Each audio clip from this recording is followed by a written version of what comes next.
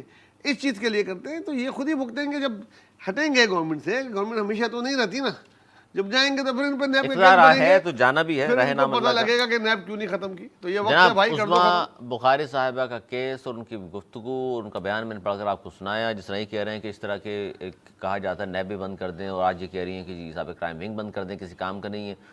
آپ کیا کہتے ہیں, یہ حکومت میں آنے کے بعد بھی اگر یہ بات آج وہ کر رہی ہیں, جس طرح نیب کے بارے میں تو حکومت میں جس طرح زبیر صاحب فرما رہے آنے سے پہلے تو کہتے ہیں, بعد میں کہتے ہیں اوپر کا اشارہ نہیں, اوپر کا مطلب یہ ہے غالباً اللہ میاں یا شاید کوئی اور ہو جو بتانا نہیں پسند کر رہے. آپ کو تو علم ہوگا سر. مجھے بالکل میں دو سوال آپ سے پوچھوں گا, آپ سر مجھے اس کا میں جواب میزبان دے اس دیجیے. پروگرام آپ کا دو سوالات کے جوابات دے دیجیے, آپ کو جواب مل جائے گا. میں میزبان اچھا مجھے بتائیے تجزیہ کے طور پہ جب میں بیٹھوں گا تب بات ہوگی. اچھا مجھے بتائیے عظمیٰ بخاری صاحبہ مریم نواز صاحبہ کی مرضی کے بغیر وفاق کے کسی ادارے پر بات کر سکتی ہیں؟ سر یہ کیمرہ ہے آپ کا؟ نہیں, میں آپ سے صرف تجزیہ, سر آپ تجزیہ کار کے طور پر آپ سے نہیں بھائی پوری کہہ سکتی ہیں؟ نہیں کر سکتی. نہیں کر سکتے. ایف آئی اے کس کے انڈر میں آ رہا ہے؟ جی سر, وفاق کے ظاہر ہے, شہباز شریف کے. محسن نقوی کی. وفاق یہ نہیں, بڑا فرق ہے, بہت بڑا فرق ہے, وزیر اعظم وزیر داخلہ بہت بڑا فرق وزیر اعظم کے انڈر میں نہیں ہے ہے سر, بہت بڑا فرق ہے سر. کس کے انڈر میں آ رہی ہے وزیر اعظم؟ نہیں اب آپ بتائیے, اب آپ سمجھ گئے داخلہ کے اندر تو ہے, لیکن وزیر اعظم براہ راست اس میں وہ ہیں, انوالو ہوتے ہیں. اچھا وہ آپ کو معلوم ہے محسن نقوی کے معاملات میں کون کتنا بول سکتا ہے. اب مجھے بتائیے کہ محسن نقوی صاحب ہیں اور ان کی شکایت کر رہی ہیں عظمیٰ بخاری صاحبہ, تو در حقیقت کون کس کے خلاف شکایت کر رہا ہے آپ سمجھ جائیے. یہی تو طریقہ کار ہوتے ہیں نا, یہی تو تعلقات کو عیاں کرتے ہیں کہ جناب بولنا کہاں ہے, کیسے بولنا ہے, کس کو ٹف ٹائم دینا ہے. خود واقعہ پیش آ گیا نا ایک ظاہر سی بات. اب آپ خود سمجھ جائے, اب ہم نے خبر آپ کو دے دی ہے تو آپ کہیں اور اشارہ کریں. تو اب آپ یہ بتائیے کہ اب کیا اس طرح کے جب حکومت کی طرف سے باتیں آ جائیں کہ اس طرح کے محکموں کو بند کر دیا جائے, آپ نے سمجھتے ہیں کہ نہیں یہ بھی زیادتی ہے؟ سارے لوگ تو ایک جیسے نہیں ہو سکتے, اچھے لوگ بھی کام کرنے والے. میرے بھائی جب یہ حکومت تشکیل پائی ہے اس کے فوراً بعد آپ کو معلوم ہوگا ایک اور ادارہ بنایا گیا ہے کہ جو کہ ایف آئی اے سے ہٹ کر سائبر کرائم کے حوالے سے کرے گا سارا کام.